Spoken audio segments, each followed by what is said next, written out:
हिंदी में यूपीएससी की तैयारी से संबंधित प्रोग्राम्स को देखने के लिए सब्सक्राइब करें स्टडी IQ IAS हिंदी। आप सभी का बहुत बहुत स्वागत है स्टडी IQ के हिंदी प्लेटफॉर्म पे। मेरा नाम है अभिनव कुमार बौरे और मैं आपके समक्ष लेकर प्रस्तुत हूं मैप इन न्यूज का एक और सेगमेंट, एक और वीडियो, एक और लेक्चर। और इस लेक्चर में हम map based analysis along with current affair इसे कवर करेंगे। आई थिंक आप सभी को पता होगा ये जो प्रोग्राम है ये daily Saturday night 8 PM sharp आपको देखने को मिलेगा। हम कोशिश करेंगे कि वो सारे डायमेंशन, वो सारे इश्यूज जो आपके लिए एग्जाम पॉइंट ऑफ व्यू से इंपॉर्टेंट होंगे मैप के आधार पर उसे हम कवर करेंगे। तो चलिए हम इसे स्टार्ट करते हैं। और अगर हम चर्चा करें कि लास्ट क्लास में हमने जो चर्चा करी थी, बेसिकली गुजरात के पूरे कोस्ट को बिकॉज ऑफ ये एरिया न्यूज में रहा था, इसे कवर करा था हमने। और मैंने आपसे प्रश्न करा था कि भाई दमन और दीव में से कौन सा एरिया उत्तर में और कौन सा दक्षिण में आता है। अगर हम देखें तो हमने सर क्रिक, कोरी क्रिक, साथ में गोदाई क्रिक, ये गल्फ ऑफ कच्छ, खंबात की खाड़ी हो या फिर Jamnagar oil refinery, Kandla port की जियो पॉलिटिक्स, इस पूरे सेगमेंट को कवर कर लिया था। साथ ही हमने प्राकृतिक मैप में भी देखा था कि भाई ये जो द्वारका वाला एरिया है, the one and only place जो कंप्लीट सबमर्जेंस पे गया था, पूरी तरह से पानी के नीचे चला गया था, ये ओनली प्लेस है। और शॉकिंग कनेक्शन मैंने आपको बताया था ज्योग्राफी का माइथोलॉजी के साथ along with the current affair. तो ये सेगमेंट हमारा कंप्लीट हो चुका था। चलिए अब हम स्टार्ट करते हैं बेसिकली हमारे न्यूज के साथ। और न्यूज क्या है, तो हाल ही में कुछ समय पहले ईरान के द्वारा जो है वो पाकिस्तान के कुछ इलाकों पर along with Syria and Iraq, यहां पे इन क्षेत्रों में जो है वो मिसाइल दागी गई, ड्रोन से अटैक करे गए। अब ये जो अटैक था, इस अटैक के कारण, और खासकर मैं अगर आपको बताऊं तो बलूचिस्तान प्रांत पर जो है वो मिसाइल से अटैक करे गए ईरान के द्वारा। अब अगर हम देखें तो इराक पर भी अटैक हुआ और साथ में जो है वो सीरिया के इलाकों पर भी अटैक हुआ। तो अब ये मिडिल ईस्ट वाला एरिया अगेन न्यूज में आ चुका है। और साथ ही अभी से कुछ समय पहले की भी न्यूज आपको पता होगी। क्या थी वो न्यूज?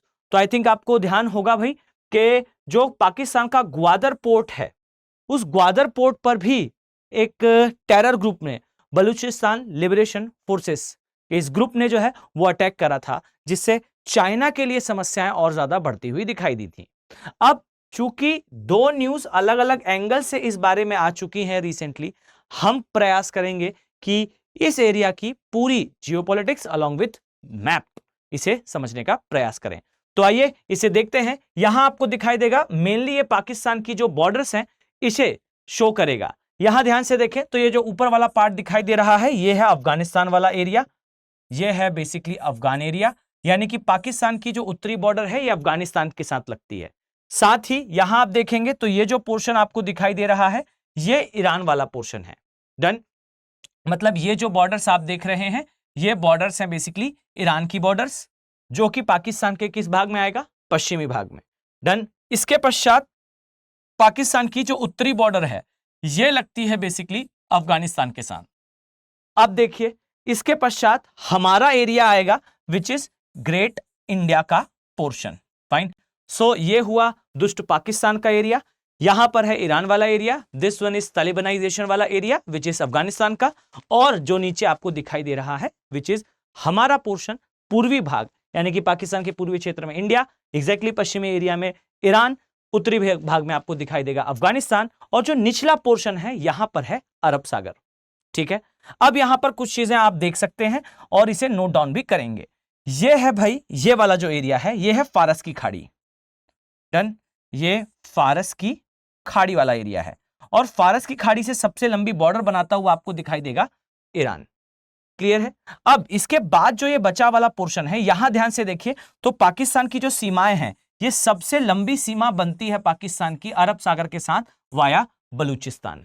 ठीक है, तो अरब सागर के साथ सबसे लंबी सीमा बनाने वाला पाकिस्तान का प्रांत जो है वो बलूचिस्तान है। वही बलूचिस्तान जहां आपको अभी के समय सेपरेटिस्ट मूवमेंट दिखाई दे रहा है, पाकिस्तान के लिए बड़ी समस्या है, आगे चर्चा करेंगे। अब ये जो बचा हुआ पोर्शन है ये है बेसिकली सिंध।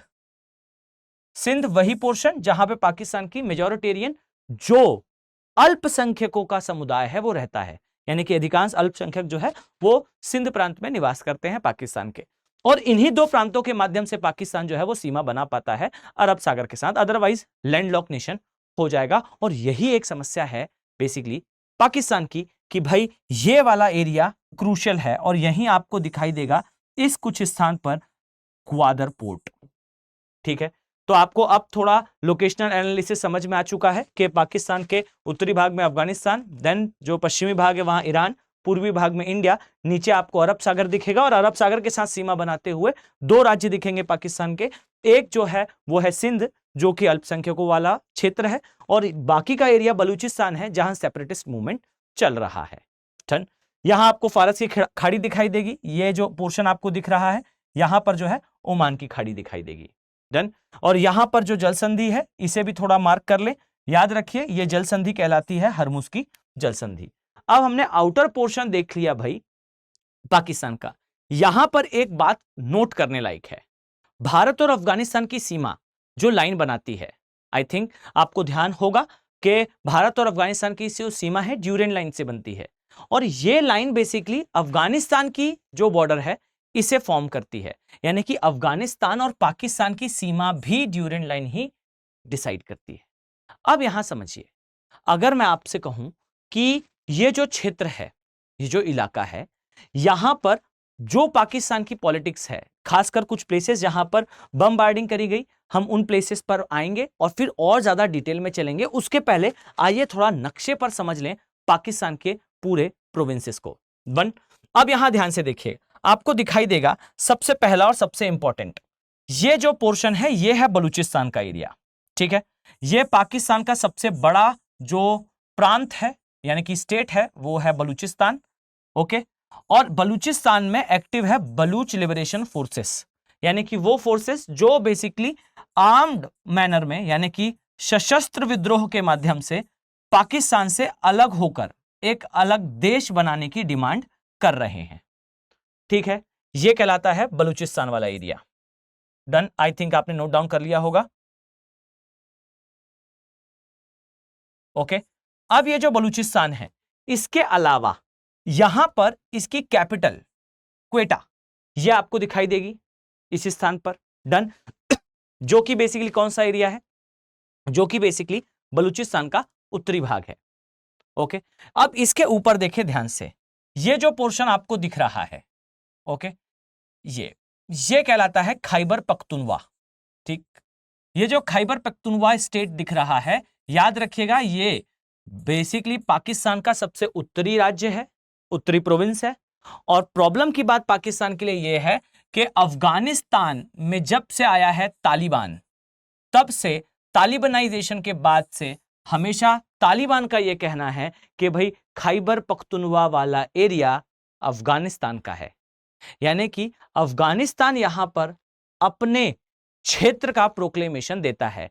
अब सोचिए विकट स्थिति पाकिस्तान की कि भाई एक एरिया जो कि है बलूचिस्तान, वहां सेपरेटिस्ट मूवमेंट है, दूसरा बड़ा एरिया एक और है जहां पर अफगानिस्तान का प्रोक्लेमेशन है, और एक एरिया जो आपको मैंने अभी से कुछ देर पहले ही बताया, ये सिंध वाला एरिया, यहां पर अल्पसंख्यक समुदाय और उनके अगेंस्ट हो रहे अत्याचार हैं।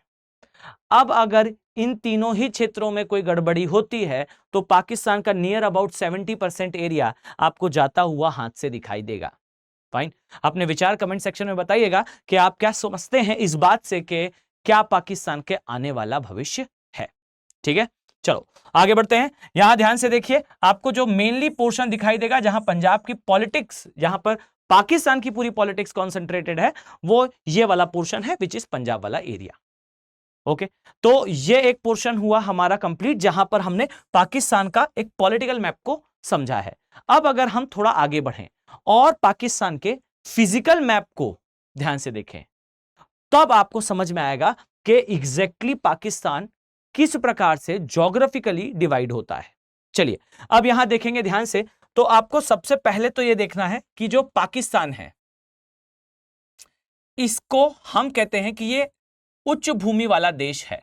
अब इसे उच्च भूमि का देश क्यों कहा जाता है या उच्च भूमि का क्षेत्र क्यों कहा जाता है, तो आइए इसे समझते हैं। सबसे पहली बात याद रखिएगा कि यहां पर आपको कुछ रेंजेस दिखाई देंगी। सबसे इंपॉर्टेंटली इस प्लेस पर एग्जैक्टली अगर मैं दिखाऊं तो ये जो पोर्शन आपको दिखाई दे रहा है, ये पोर्शन कहलाता है सुलेमान रेंज।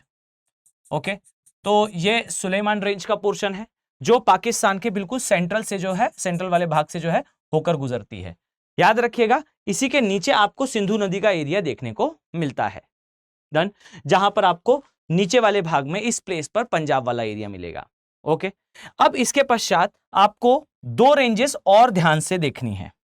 एक रेंज आपको मकरान कोस्टल रेंज के नाम से दिखेगी, जो कि कुछ इस स्थान पर है। This one is Makran range and other one ये है मकरान की कोस्टल, और एक और आपको दिखाई देगा मकरान केवल। तो यहां आपको अपने दिमाग पर सेटल डाउन करना है कि पाकिस्तान के मध्यवर्ती भाग से गुजरती है बेसिकली आपकी सुलेमान रेंज, और ये जो सुलेमान रेंज है, ये आप अगर परिचित हो, ज्योग्राफी में आपने पढ़ा हो, तो ये विस्तार है हिमालय का ही। तो एक पोर्शन आपको ये दिखता है जहां आपको सुलेमान रेंज मिलेगी, इसके बाद यहां आपको मकरान रेंज मिलेगी, और यहां आपको मकरान कोस्टल रेंज मिलेगी, तटीय रेंज मिलेगी। डन है। याद रखिएगा, ये बलूचिस्तान वाले एरिया में आती है, और ये जो रेंज है यानी कि मकरान, अकेली मकरान रेंज, ये सिंध प्रोविंस में आएगी। मकरान कोस्टल रेंज ये आपकी बलूचिस्तान में आएगी, जो दोनों ही प्लेसेस न्यूज में है। I think you all done with that. अब अगला देखिए, यहां आपको मकरान तट दिखाई देगा, और मकरान तट क्यों इंपॉर्टेंट है तो इस चीज को समझिएगा कि मकरान तट पर ही आपको यहां ध्यान से देखेंगे तो ग्वादर पोर्ट दिखेगा। अभी से कुछ समय पहले ही हमने देखा था कि ग्वादर पोर्ट भी न्यूज में रहा है। अब यहां समझिए, अगर मैं आपसे कहूं कि ब्रॉडर सेंस में हम पाकिस्तान का एक मैप ड्रॉ करना चाहें तो कुछ इस प्रकार से आपको दिखेगा। Just a few second. कुछ इस प्रकार से आपको पाकिस्तान का जो है वो मैप दिखाई देगा रफली।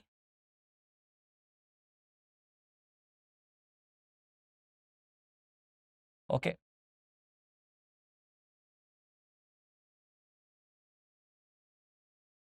ये कुछ इस तरीके से आपको जो है वो पाकिस्तान का मैप दिखेगा। अब यहां इसे थोड़ा अगर हम एनलार्ज करें तो ब्रॉडर सेंस में कुछ ये निकलकर आता है कि इस एरिया में यहां ये सुलेमान रेंज है। ओके, इसी तरीके से यहां आपको जो मकरान रेंज है ये दिखाई देगी, यहां आपको मकरान तटीय रेंज दिखाई देगी, और अब समझिएगा इस क्षेत्र में आपको नेटवर्क दिखाई देगा बेसिकली सिंधु का। ओके, अब समझिए ये जो पोर्शन आप देख रहे हैं एग्जैक्टली अगर मैं बनाऊं तो इस स्थान पर यहां आपको दिखाई देगा ग्वादर, ग्वादर बंदरगाह।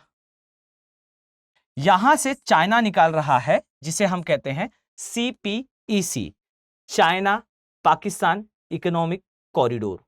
ये निकाल रहा है यहां से कनेक्ट करते हुए चाइना, जो ऊपर से निकलते हुए हमारा area which is POK, Pakistan occupied Kashmir, इस पोर्शन से जो है वो गुजरेगा ऐसा कहा जाता है। डन। तो ये कुछ आपको यहां पर एक चीजें क्लियर है। अब आइए जरा हम वापस चलते हैं पाकिस्तान पे। देखिए और समझिएगा, अगर मैं आपसे कहूं कि इन एरियाज में आपको कुछ चीजें और पता होनी चाहिए, जैसे यहां ध्यान से देखेंगे तो आपको दिखाई देगा ये बलूचिस्तान का पठार कहलाता है, ये एक उच्च भूमि का एरिया है। अब मैपिंग पॉइंट ऑफ व्यू से याद रखिएगा कि मकरान कोस्टल रेंज और बलूचिस्तान के पठार के बीच में आपको एक और रेंज दिखाई देगी, इसे कहा जाता है सिन्हाई रेंज।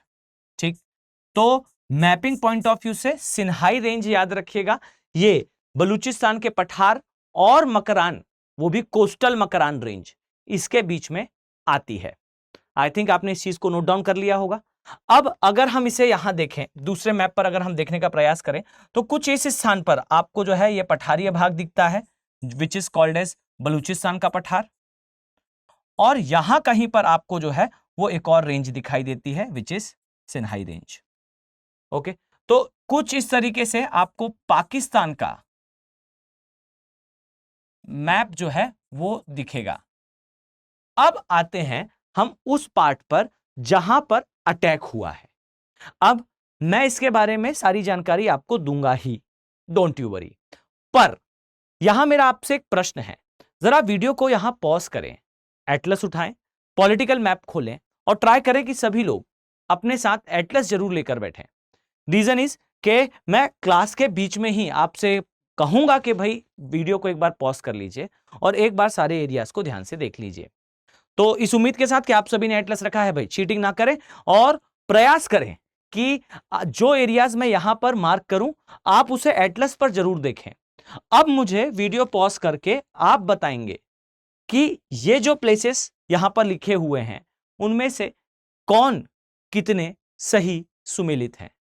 देन अब यहां देखेंगे तो यहां एक प्लेस का नाम लिखा है, इसे कहा गया है केरमान एरिया। डन। फिर है इदबिल एरिया, फिर है इरबिल एरिया। इरबिल, इदबिल, केरमान। अब आप लोग मुझे कमेंट सेक्शन पे बताएंगे कि आप में से कितने लोग सही आंसर दे पाए कि भाई ये एरिया क्या केरमान एरिया पाकिस्तान में आता है, या फिर इदबिल एरिया इराक में आता है, या फिर इरबिल एरिया जो है वो सीरिया में आता है। ओके, इस उम्मीद के साथ कि आप सभी लोग वीडियो पॉज करके देखने वाले हैं, हम आगे बढ़ते हैं भाई। चलिए इसे देखते हैं ये एरियाज कहां आते हैं। तो ये सामने आपको दिखाई दे रहा है जैसा, ये प्लेस है भाई ईरान का। ओके, ये आपको ईरान वाला एरिया दिखाई देगा जहां बेसिकली जो है वो हमारी न्यूज बिलोंग करती है जहां से। डन। ये जो पोर्शन दिख रहा है आपको, ये पोर्शन है इराक का। याद रखें, कंफ्यूज ना हो ईरान और इराक में, ठीक है। ये इराक वाला एरिया है। डन। अब इराक में आप देखेंगे ध्यान से तो देखिए ये प्लेस यहां मार्क करी गई है इराक के लिए कि भाई जो पोर्शन है इरबिल, ये इरबिल बिलोंग करता है ईरान से, इराक से। फाइन। तो देखिए ध्यान से, इराक के एरिया में उत्तर पूर्वी क्षेत्र में आपको दिखेगा कि इरबिल क्षेत्र बिलोंग करता है। साथ ही यहां देखिएगा तो ये जो सीरिया वाला एरिया है यहां पर मार्क करा गया है जहां पर बेसिकली ये घटना हुई थी, ये है इदबिल वाला एरिया। अर्थात सीरिया के पश्चिमी भाग में आपको इदबिल दिखाई देगा, इरबिल दिखाई देगा आपको इराक में। और जो बचा वाला प्लेस है जो हमने अभी से यहां देखेंगे आप, केरमान वाला एरिया, यह केरमान प्लेस जो है आपको दिखाई देता है कुछ इस प्रकार से, देखिएगा यह है ईरान में। तो देखिए ईरान, इराक और सीरिया, इनके वो इंपॉर्टेंट प्लेसेस जो न्यूज में थे, ये वो प्लेसेस हैं, उनकी मैपिंग है। अब एक बार जी भरकर इसे ध्यान से देख लें, ठीक है। यहां देखेंगे आप तो आपको यहां ईरान दिखेगा, ईरान में आपको प्लेस दिखाई देगा केरमान नाम से। डन। इसके बाद आपको दिखाई देगा इराक, इराक में आपको प्लेस दिखाई देगा by the name of Erbil. फिर आप देखेंगे ईरान, इराक और इराक में आपको दिखाई देगा इदबिल नाम से। इन प्लेसेस को दिमाग पर सेटल डाउन कर लें, इनका पूर्व से पश्चिम की दिशा में क्रम, उत्तर से दक्षिण की दिशा में क्रम। उत्तर से दक्षिण देखेंगे तो सबसे पहला ये आएगा, second one is this and third one is this. और अगर आप पूर्व से पश्चिम की दिशा में देखेंगे तो सबसे पहले जो है केरमान आएगा, फिर आपका जो है वो इरबिल आएगा, फिर आपका जो है इदबिल आएगा। इस उम्मीद के साथ कि आप लोगों ने इन क्षेत्रों को मैप पर जरूर प्लॉट कर रखा होगा। आइए हम आगे की तरफ बढ़ते हैं और इसका कुछ बेसिक सा पार्ट हम देखने का प्रयास करते हैं। फाइन। देखिए ध्यान से, अगर मैं आपको दिखाऊं तो कुछ इस तरीके से आप इसे देख पाएंगे कि ये भूमध्य सागर में तुर्की वाला एरिया है और यहां पर जो है आपको बाकी का पोर्शन दिखाई देगा, जैसे ग्रीस का वाला एरिया है, यहां पर आपको इटली वाला पोर्शन दिखाई देगा और ये जो है ये पूरा यूरोप वाला सेक्शन आपको दिखेगा भाई। डन। यहां इस तरीके से आप पाओगे कि ये भूमध्य सागर वाला एरिया है, ये ब्लैक सी है, ध्यान दें ये ब्लैक सी है, ब्लैक सी का अर्थ है काला सागर है। इसी के आपको एक साइड जो है यहां पर कैस्पियन सी दिखाई देगा। ये इस एरिया को ब्रॉडर सेंस में आप देख सकेंगे इस प्रकार से, कैस्पियन सी। तो ये पोर्शन आगे हमें काम आने वाला है, तो इसे ब्रॉडर सेंस में अपने दिमाग पर एक बार सेटल डाउन कर लें। व्हाई? बिकॉज सीरिया का भी एरिया न्यूज में रहा था। चलिए तो अब हम आगे की तरफ बढ़ते हैं और अगली न्यूज को कवर करते हैं। चलिए देखेंगे आप यहां पर कि बीते दिनों जो रशिया है इसने सीरिया के जो उत्तर पश्चिमी भाग है वहां पर जो विद्रोही गुट हैं उनके ठिकानों पर अटैक करा था। ठीक, ये जो कार्यवाही थी ये सीरिया की गवर्नमेंट को सब्सटेंशिएट करने के लिए की गई थी। आई थिंक आप सभी लोग को बेहतर तरीके से पता है और आप अपने आप को अपडेट जरूर रखते होंगे जियोपॉलिटिकल इश्यूज से, because you are IAS aspirant. तो अगर आप आईएएस की तैयारी कर रहे हैं तो आपने अपने आप को जरूर अपडेट रखा होगा कि भाई यहां का जो इतिहास है, यहां की जो ज्योग्राफी है और जो जियोपॉलिटिक्स है ये काफी ज्यादा एग्जाम पॉइंट ऑफ व्यू से इंपॉर्टेंट है, इसीलिए हम आगे पूरे इस एरिया को कवर करेंगे। तो देखो भाई, हम आगे बढ़ें, इसके बारे में चर्चा करें, उसके पहले आइए इस क्षेत्र के बारे में कुछ चीजें पहले मैं आपको बता दूं। तो जैसा आप यहां पर देख पाएंगे ये जो है वो सीरिया का एरिया है। सीरिया का इतिहास काफी रोचक रहा है। ओके, जरूर आप इसे जो है वो नोट डाउन कर लें, बिकॉज आपके एग्जाम पॉइंट ऑफ व्यू से काफी जरूरी हो जाता है। ठीक है, ये है सीरिया वाला पोर्शन। सबसे पहली और सबसे इंपॉर्टेंट चीज भाई, सीरिया 1946 में इसने फ्रांस से जो है वो इंडिपेंडेंस गेन करी, 1946 के आसपास जो है वो स्वतंत्रता प्राप्ति करी, और इसके पश्चात 1967 में सेकेंड इजराइल और अरब वॉर में, इजराइल वर्सेस अरब, इस सेकेंड वॉर में बेसिकली जो सीरिया था along with the other nation Arab Nations की फोर्सेस ये डिफीट करे गए थे। किसके द्वारा? जो है इजराइल के द्वारा। और इजराइल ने जब इसे डिफीट करा तो इसने एक प्लेस जो है वो कैप्चर करा। ठीक है, और ये प्लेस कहलाया गोलन हाइट्स। ये जो गोलन हाइट्स वाला एरिया दिखाई दे रहा है ये पूरा क्षेत्र है बेसिकली सीरिया। और देखिए कितने जो है वो भागों में ये बटा हुआ है। यहां आपको 3 पोर्शंस पे खासा फोकस करना है। ठीक, तो पहले तो जी भरकर इस मैप को ध्यान से देख लें। इस मैप में आपको कई रंग, कई कलर्स दिखाई दे रहे हैं। ये जो कलर्स है ना ये अलग अलग ग्रुप्स के द्वारा कंट्रोल करे जा रहे हैं। अब यहां देखिए रेड कलर का एरिया, ये जो रेड वाला पोर्शन आपको दिख रहा है ये मेनली जो सीरिया है इसकी सरकार के द्वारा कंट्रोल करा जाता है। मतलब ये जो रेड पोर्शन है यहां पर सीरिया की गवर्नमेंट का कंट्रोल है। डन, तो ये सीरिया की गवर्नमेंट का कंट्रोल। इसके बाद जो येलोइश पोर्शन दिख रहा है आपको ये कुर्दिश फोर्सेस, ये भी यहां का जो है एक ग्रुप है उसके द्वारा कंट्रोल करा जाता है। और साथ ही जो ग्रीन पोर्शन आपको दिख रहा है ये वाला, ध्यान से देखिएगा, ये जो पोर्शन आपको दिख रहा है ये बेसिकली यहां के अदर रिबेल ग्रुप्स के द्वारा, विद्रोही संगठनों द्वारा कंट्रोल करा जाता है। यहां एक और इंपॉर्टेंट प्लेस है ISIL, जो Islamic state of Iran and Libya. ये ब्लैक वाला पोर्शन ध्यान से देखें, ये छोटे छोटे इलाके खासकर जो है वो ISIL के द्वारा कंट्रोल करे जाते हैं। ये कुछ जो बेसिकली लेबनान के हैं, सीरिया के हैं, यहां पर आपको अपना फोकस रखना है। सीरिया वाले खासकर एरिया जो हमने अभी मैप पर देखा, ये सीरिया वाला पोर्शन आपको याद रखना है कि सीरिया में मेनली एक ऊपर वाला एरिया जो कुर्दिश फोर्सेस के द्वारा कंट्रोल है, नीचे वाला एरिया जिसे गोलन हाइट्स कहा जाता है, ये सेकंड जो मैंने आपको अभी से कुछ समय पहले ही बताया, जस्ट अ सेकंड, यहां हमने लिखा कि जो इजराइल और अरब वॉर थी उसके समय जो इजराइल है उसने कैप्चर करा। और याद रखिएगा इजराइल के कैप्चर करने के बाद से लगातार डिमांड रही है और बहुत बार मध्यस्थता और बातचीत के माध्यम से गोलन हाइट्स का इशू सॉल्व करने का प्रयास करा गया, बट आई थिंक कभी सक्सेसफुल नहीं रहा। अगर रहता तो भाई अभी ये गोलन हाइट्स पर जो है वो सीरिया का कंट्रोल होता। अब सीरिया का कंट्रोल है नहीं, so don't you worry about that part. ये वाला एरिया अभी जो है वो इजराइल ही कंट्रोल करता है। अब अगर हम देखें तो जो बचा हुआ पोर्शन है जहां पर सीरिया की गवर्नमेंट का अधिकार है, कुल मिलाकर यहां के इतिहास के बारे में मैं आपको थोड़ा कुछ बताना चाहता हूं।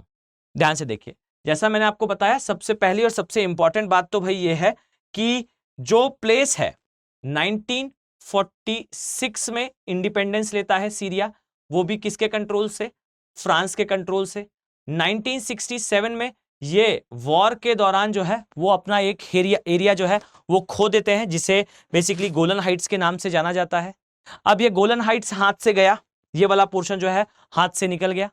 इसके पश्चात आप देखोगे 1970 में एक जो है वो गवर्नमेंट का एस्टेब्लिशमेंट होता है।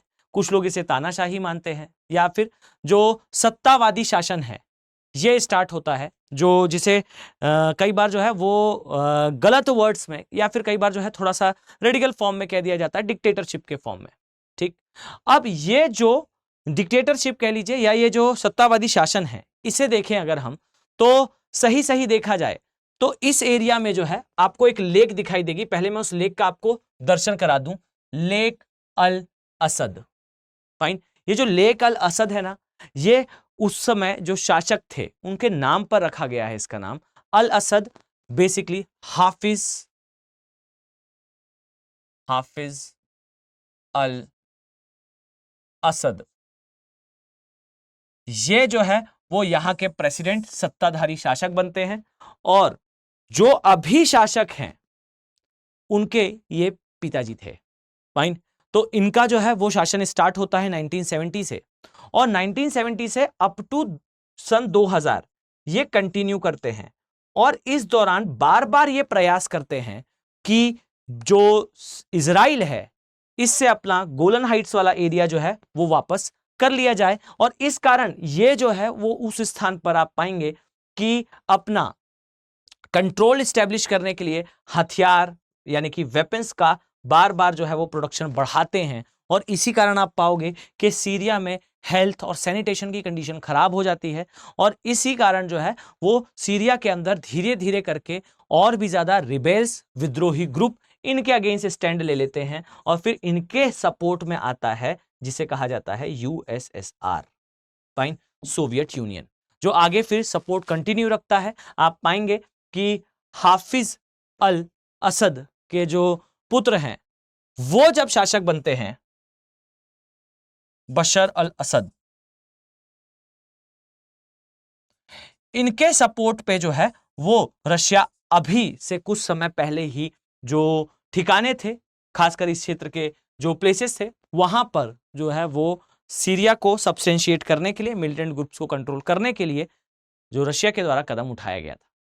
फाइन, तो अब आपको ब्रॉडर सेंस से पता है भाई कि सन 2000 के बाद जो कंडीशंस थी और भी ज्यादा खराब हुई, और 2011 के बाद तो अगर मैं आपको बताऊं तो यहां की कंडीशन और भी ज्यादा खराब हो चुकी है। लगभग 4 लाख के अराउंड लोगों की डेथ तक हो चुकी है। इतनी गंभीर स्थिति है इस स्थान पर। सोच के देखिए, हम एक ऐसे देश में रहते हैं जहां अधिकांश समय आप कह सकते हो कि जो शासन है वो सुचारू रूप से चलता रहा है आजादी के बाद भी। अप्स एंड डाउन्स आते हैं, बट ऐसी गंभीर स्थिति आपको कभी देखने को नहीं मिलेगी। सो अगर हम थोड़ा सा इसे और ज्यादा डिटेल में देखना चाहें तो आइए, अब हमें क्लियर है कि सीरिया का इतिहास क्या है और किस प्रकार से जो एरिया है ये एस्टेब्लिश हुआ। अब हम देखते हैं सीरिया की बॉर्डर्स के बारे में। यहां आपको दिखाई देगा कुछ चीजें, ध्यान से देखिए। ये जो सीरिया वाला एरिया है, यहां पर आपको देखने को मिलेगा इसकी सीमाएं। सबसे पहले तो इसकी जो उत्तरी सीमा है, यहां आप ध्यान से देखेंगे तो ये आपको तुर्की से अर्थात टर्की से मिलती हुई दिखाई देंगी। इसके नीचे ये वाला जो पोर्शन है, यहां देखें ध्यान से, तो आपको ये लेबनान वाला एरिया दिखाई देगा। थोड़ा सा और नीचे जाएंगे तो इस पोर्शन पर आपको जो है वो इजराइल दिखाई देगा, और गोलन हाइट्स बिल्कुल इस स्थान पर देखने को मिलेगी। डन। इसके पश्चात जो एरिया है इसकी दक्षिणी बॉर्डर देखिएगा, ये जो लेबनान है इसके साथ जो सीमा है ये दक्षिण पश्चिमी सीमा है, ये जो सीमा है ये उत्तरी सीमा है। और इसी तरीके से ध्यान से देखिएगा, इसी तरीके से ये उत्तरी सीमा, ये दक्षिण पश्चिमी सीमा, ये दक्षिणी सीमा, खासकर नीचे जॉर्डन वाली ये भी आपको दक्षिणी सीमा ही दिखाई देगी। अगर बाइफरकेट करना हो तो ये दक्षिण, लेकिन पश्चिम, ये थॉरोली दक्षिण, और जो बचा वाला एरिया है ये कहलाता है इसकी पूर्वी सीमा, और पूर्वी सीमा जो है इसकी लगती है इराक के साथ। तो सीरिया अगर हम काउंट करें तो कितने देशों के साथ सीमा बनाता है, तो 1, 2, 3, 4 एंड 5। तो ये 5 देशों के साथ सीमा बनाने वाला देश है, जो साथ में आप देखें ध्यान से, ये भूमध्य सागर के साथ भी सीमा बनाता है। अब अगर मैं आपको दिखाना चाहूं कि क्यों हमने प्रीवियसली ये मैप ड्रॉ करा था, तो यहां ध्यान से देखिए, आपको यहां पर नोट डाउन करना चाहिए भाई कि ये जो एरिया है ये कहलाता है मेडिटेरेनियन सी, अर्थात भूमध्य सागर। ओके, अब भूमध्य सागर या मेडिटेरेनियन सी से सीमा बनाने वाला एक देश है जिसे हमने कहा सीरिया। डन। अब कौन कौन से ऐसे और देश हैं जो भूमध्य सागर के साथ सीमा बनाते हैं, तो देखिए यहां पर आपको दिखाई देगा, यह है तुर्की, बोले तो टर्की। डन। तो इसको याद करने के लिए आप याद रख लें सीरिया, लेबनान, इजराइल और तुर्की। ये वो देश हैं जो बेसिकली भूमध्य सागर के साथ सीमा बनाते हैं, भूमध्य सागर के साथ सीमा का निर्माण करते हैं। डन। यहां आपको जो काला सागर दिखाई देगा, यहां से एक संधि है जिसे बॉस्फोरस की जल संधि कहते हैं। बॉस्फोरस की जल संधि द्वारा जो है वो ब्लैक सी भूमध्य सागर से जुड़ता है, ये भी आप ध्यान रख सकते हैं। डन। इसी तरीके से आगे हम इसे और भी एक्सटेंसिवली किसी वीडियो में अगर करंट अफेयर से टॉपिक आता है तो हम इसे कवर करेंगे। चलिए, अगर हम आगे बढ़ें और अपनी चर्चा को थोड़ा आगे ले जाएं, तो आइए थोड़ा सीरिया के अंदर प्रवेश करते हैं और यहां के कुछ क्षेत्रों को जो है वो मार्क करते हैं। सबसे पहले तो भाई यहां के कुछ माउंटेन्स आप प्लॉट करेंगे, बहुत ध्यान से देखिएगा, ये mountains exam point of view से काफी जरूरी है। तो यहां देखिए, सबसे आपको पहले दिखाई देगा लेबनान और सीरिया की सीमा पर, ये पोर्शन देख पा रहे हैं, ये जो पोर्शन है आपको इजीली एटलस पे भी मिल जाएगा।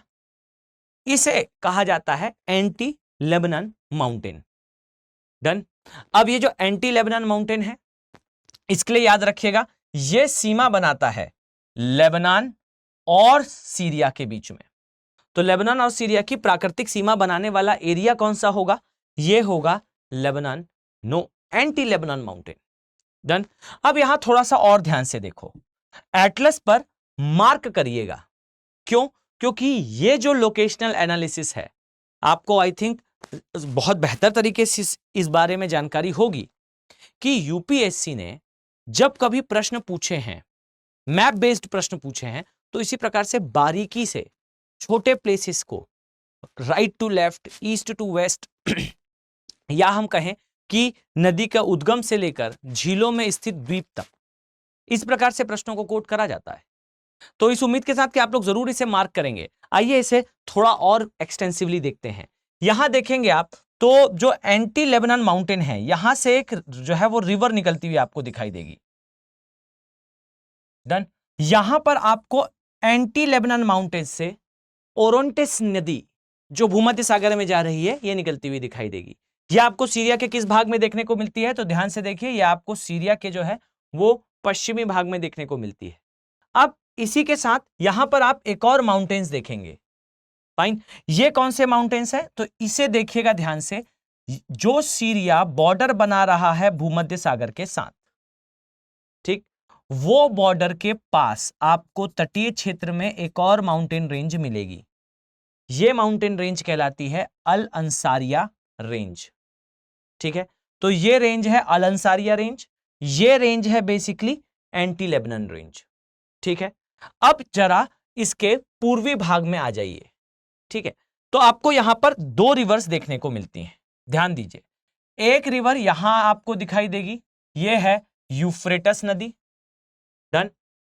और एक और नदी दिखाई देगी, यहां से बिल्कुल ऊपर जा रही है, यह है टिग्रिस नदी। ठीक, टिग्रिस और यूफ्रेटस ये दोनों जुड़ती हैं और जुड़ने के पश्चात ये जाकर गिरती हैं फारस की खाड़ी में। डन है। तो देखिए, जो फारस की खाड़ी है उसमें गिरने वाली दो महत्वपूर्ण नदियां हैं, यूफ्रेटस और टिग्रिस। ओके, लाल सागर में गिरने वाली कोई बहुत बड़ी नदी नहीं है, इसलिए यूपीएससी ने एक बार और प्रश्न करा था आपसे कि फारस की खाड़ी और लाल सागर में ज्यादा लवणता किसकी होगी? अब आप उसका आंसर जरूर दे पाएंगे। मुझे कमेंट सेक्शन पर बताइएगा आपको क्या लगता है भाई कि फारस की खाड़ी और जो लाल सागर है, इन दोनों में से किसकी लवणता ज्यादा है जब मैं ये स्टेटमेंट दूं कि यूफ्रेटस और टिग्रिस नदियां ये अपना जल विसर्जित कर रही हैं कहां पे? लाल सागर में। नो, फारस की खाड़ी में। अब जरा इसको कमेंट सेक्शन पे मुझे बताएंगे, ठीक है? चलिए, तो यहां ध्यान से देखेंगे आप, तो इसी जो यूफ्रेटस नदी है इस पर एक बांध बना है, बांध का नाम है अल असद बांध। और अल असद नाम क्यों है मैंने आपको पहले ही बताया, जो सत्तावादी शासन था यहां पर, वहां पर जो प्रेसिडेंट बने थे उनके नाम पर इसे डैम का नाम रखा गया है। और उसके पीछे ही यहां पर एक लेक बनी है, ये आर्टिफिशियल लेक है अल असद लेक। ये इसी यूफ्रेटस नदी पर बांध के जलाशय के रूप में निर्मित हुई है। डन। तो आपको एक पार्ट दिखाई दिया इस तरफ, एक माउंटेन रेंज, एक माउंटेन रेंज आपको जो है वो लेबनान के साइड दिखाई दी। अब एक रिवर आपको जो है इसके पूर्वी भाग में दिखाई दी, ओरोंटेस नदी, एक इसके जो है पश्चिमी भाग में दिखाई दी, एक जो है इसके पूर्वी भाग में दिखाई दी और एक एक्सट्रीम पूर्वी भाग में दिखाई दी। ये है सीरिया के संबंध में दो नदियां, ये याद रखिएगा। ये है यूफ्रेटस, ऊपर वाली है टिग्रिस, और टिग्रिस बिल्कुल ऊपर से जा रही है सीरिया के बिल्कुल जो है पूर्वी भाग से। डन है। अब देखिए जरा इसका अदर भाग, सेंट्रल पार्ट में आपको दिखाई देगा एक है बशीर माउंटेन। ये बशीर माउंटेन याद रखिएगा, ये सीरिया के लगभग मध्यवर्ती भाग में आता है, एग्जैक्टली मध्यवर्ती नहीं है, पर आप कह सकते हो अगर पूर्व से पश्चिम की दिशा में पूछा जाए तो ये इसके जो है वो पूर्वी भाग में आता है। डन। और इसके अलावा यहां पर एक और रेंज है, अबू रेंज के नाम से इसे जाना जाता है, कई बार अबू रुजमान रेंज के नाम से जाना जाता है। ये इसके बिल्कुल सेंट्रल वाले पोर्शन से जाती हुई दिखाई देगी। डन। तो देखिए यहां आपको 4 रेंजेस देखने को मिली, 2 रिवर्स देखने को मिली। एक माउंटेन रेंज आपको इस स्थान पर देखने को मिलती है, एक नीचे देखने को मिलती है। क्लियर है? गोलन हाइट्स वाला एरिया आपको नीचे यहां पर देखिए, जिसे बेसिकली अभी कंट्रोल में रखा हुआ है किसने? ईरान ने। ये गोलन हाइट्स वाला एरिया है। ओके, तो ये गोलन हाइट्स जिस पे अभी जो है इजराइल का कंट्रोल है। सेकंड जो अरब इजराइल वॉर थी उसके समय ये एरिया इजराइल ने जो है वो कैप्चर करा था। तो ये कुछ प्लेसेस आपको अपने दिमाग पर हमेशा सेटल रखने हैं। क्लियर है? चलिए, तो आई थिंक आपको इतना पोर्शन जो है वो बेहतर तरीके से समझ में आ चुका है। अब हम अगर यहां पर दिए हुए इस प्रश्न पर फोकस करें, और मैं इस उम्मीद में कि आप सभी लोग इन प्रश्नों का उत्तर कमेंट सेक्शन में देंगे, यह प्रश्न यहां रिपीट कर रहा हूं, ध्यान से देखिएगा। तो यहां पर सबसे पहला स्टेटमेंट जो दिया गया है, यह दिया गया है टिबेरियन जो झील है ये केवल और केवल सीरिया में आती है। आप आसानी से एटलस पे इसे देख पाएंगे, आसानी से इसे मार्क कर पाएंगे। ठीक है, टिबेरियन झील यह आपको केवल सीरिया में देखने को मिलती है। इसी प्रकार से यूफ्रेटस नदी सीरिया और बेसिकली जो 2 एरियाज हैं उनके बीच में बहती है। इसके अलावा सीरिया का जो रेगिस्तानी भाग है ये इसके केवल मध्य पूर्वी जो क्षेत्र है इसमें विस्तृत है, और ये 2 देशों में आता है। डन। तो मध्य पूर्व के अलावा ये 2 देश और हैं उनमें आता है। ये हमारा क्वेश्चन है। अब आप मुझे कमेंट सेक्शन पे बताएंगे कि ये जो कथन आपको दिए गए हैं उसमें से कितने कथन जो है वो सही हैं, कितने कथन जो है वो राइट हैं। क्लियर? तो आई थिंक आप अभी जो पाकिस्तान वाला एरिया है यहां का और साथ ही जो सीरिया वाला एरिया है यहां का पोर्शन समझ चुके हैं। आइए जरा इसे एक पोर्शन को कंक्लूडिव मैनर में देखें तो आप पाओगे कि कुछ इस तरीके से ये है अरब का प्रायद्वीप वाला एरिया, और यहां हम इस तरीके से देखें तो ये हमारा है भाई ग्रेट इंडिया, ये चाइना वाला पोर्शन, और यहां से आप आगे निकल जाएंगे। देखें ध्यान से, अगर हम इसे पूरी तरह से फुल पैक करें तो ये है भाई पाकिस्तान वाला पोर्शन, ये हमारा एरिया आएगा भाई यहां, ये प्लेस। इसके पश्चात जो बड़ा सा पोर्शन आपको दिखाई देगा ये पोर्शन है बेसिकली इराक का, और यहां आपको जो है वो ईरान का, और यहां पर आपको जो है वो दिखाई देगा इराक वाला पोर्शन, और यहां है भाई सीरिया वाला एरिया। ठीक है, तो आपको क्रम से याद रखना है भाई, ये है सीरिया, ये है इराक, ये है ईरान, और ये है दुष्ट पाकिस्तान। तो दुष्ट पाकिस्तान, ईरान, इराक, सीरिया, नीचे आएगा लेबनान, और उसके बाद आएगा भाई इजराइल। ठीक, तो कुछ इस तरीके से आपको याद कर लेना है ताकि कभी प्रश्न आए तो आप उसका उत्तर जो है वो सही दे पाएं। इजराइल।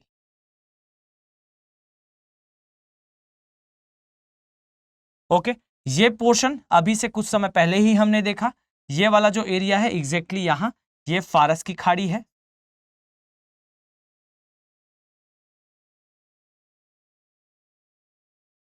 और ये जो है ये लाल सागर है।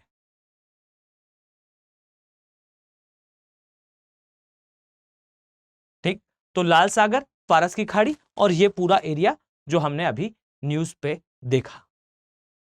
आई थिंक आपके लिए ये वीडियो जो है वो इंफॉर्मेटिव रहा होगा। स्टडी आईक्यू के P2I बैचेस जो है वो स्टार्ट हो चुके हैं। अगर आप इनसे जुड़ना चाहते हैं तो याद रखें कि एक बेस्ट अपॉर्चुनिटी है, जो होली सेल है ये स्टार्ट हो चुकी है। इसमें सिग्निफिकेंटली आपके लिए प्राइस ड्रॉप है। 21,999 के कॉस्ट पर आप स्टडी आईक्यू के सारे जो P2I बैचेस हैं उनमें आप पाएंगे कि डिस्काउंट दिखेगा। अभी जो बैच है ये 29 मार्च का बैच है। 29 मार्च से क्लासेस स्टार्ट हो जाएंगी। शाम को 6 बजे ये क्लासेस लगेंगी। याद रखें ये जो कॉस्ट है ये आपको केवल 26 मार्च तक देखने को मिलेगा, और only by applying my code that is AK life code. तो AK लाइफ कोड को अप्लाई करिए, इन कोर्सेस को मिनिमम प्राइस पर प्रिवेल करें, ऐसी मेरी आपको सलाह है। क्यों? तो याद रखिएगा UPSC is a professional exam.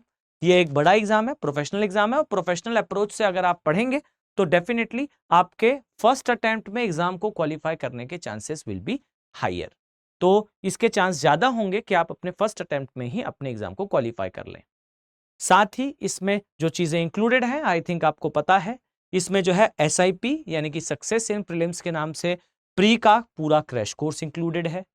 साथ ही इसमें आपका मेंस का रेसिडेंशियल प्रोग्राम, यानी कि आपका प्री क्वालिफाई होते ही स्टडी आईक्यू अपने प्रीमाइसेस में आपको बुला लेगा, और बाकी की सारी तैयारियां जो भी आपके लिए आवश्यक होंगी शैल बी प्रोवाइडेड। बट अगर आपका नहीं भी निकलता है तो भी जो डेली 3 आवर की लाइव क्लास है वो आपकी लगेगी। आपका प्री का सिलेबस कवर होगा, मेंस का सिलेबस कवर होगा। अगर आप क्वालिफाई करते हैं तो यहां बुला लिए जाएंगे, और फिर इंटरव्यू की तैयारी भी कराई जाएगी। इसमें इंटरव्यू गाइडेंस प्रोग्राम है। पूरी जर्नी में मैं आपको स्पष्ट बताऊं तो जब हम कभी प्रिपरेशन करा करते थे तो एक व्यक्ति जिसने एग्जाम दिया हो और हमें ये बता दे कि भाई एग्जैक्टली ये चीजें होती हैं, अर्थात टीचर के अलावा एक गाइडेंस जो आपको चाहिए होता है वो भी आपको इन बैचेस में मिलेगा बाय 1-to-1 मेंटरशिप। जी हाँ, आपको एक मेंटर अलॉट होगा, और वो मेंटर डायरेक्टली आपके साथ कनेक्शन में होगा, और आपको हरदम जो भी रिक्वायरमेंट होगी वो आपकी फुलफिल करा करेगा, चाहे वो एग्जाम से रिलेटेड हो, आपके मोटिवेशन से रिलेटेड हो, सब्जेक्टिव डाउट्स भी हो। तो इस उम्मीद के साथ कि मैं आप सभी को इन बैचेस में देखने वाला हूं, हम मिलते हैं नेक्स्ट वीडियो में। Have a very nice day. Thank you. Hindi में UPSC की तैयारी से संबंधित प्रोग्राम्स को देखने के लिए सब्सक्राइब करें स्टडी IQ IAS हिंदी।